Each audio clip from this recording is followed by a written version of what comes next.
There are many different sites that you can use to host your podcast. Now, the reason why you want to go down this route is it's just going to make your life a lot easier in the long run.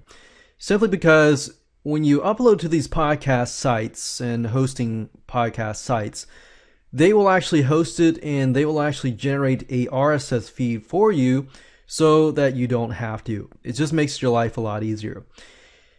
There are many different sites, but we can recommend one particular one called Podomatic. That's Podomatic.com.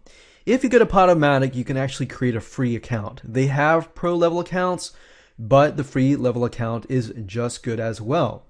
But you can also add tracking and other things like that if you want to go pro. Now, the free account, as you can see, the current usage allows you to have about 500 megabytes of files. That means you have 500 megabytes of audio files. Bandwidth is the amount of visitors who listen to your podcasts. So obviously 15 gigabytes is a good amount, but 15 gigabytes can go fairly quick as well.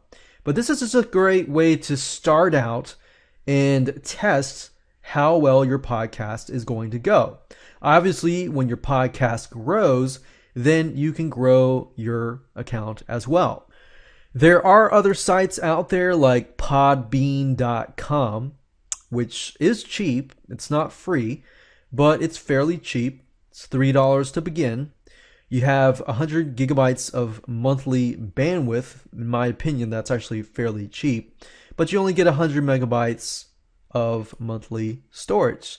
So as you saw with Podomatic, you get 500 megabytes, so that's a lot more, but you do get a lot more bandwidth.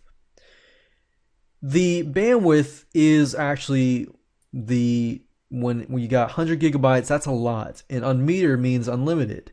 So that means you can have 300 megabytes, which I will admit that doesn't really, 100 megabytes is a good amount already.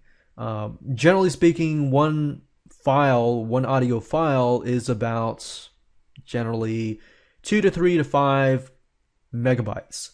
So even with the $3 amount, you have a good amount of space, or 300 amount, you have a good amount of space. So Podbean is another great site to go to. You can also go to Google and type in podcast hosting. Now, before you actually jump on, I'd actually find some and do your due diligence. Do some research on the podcast companies before you actually jump on it and see what other podcast people are saying. But I definitely recommend that you try out Podomatic first because that's what we're going to be using in this video series.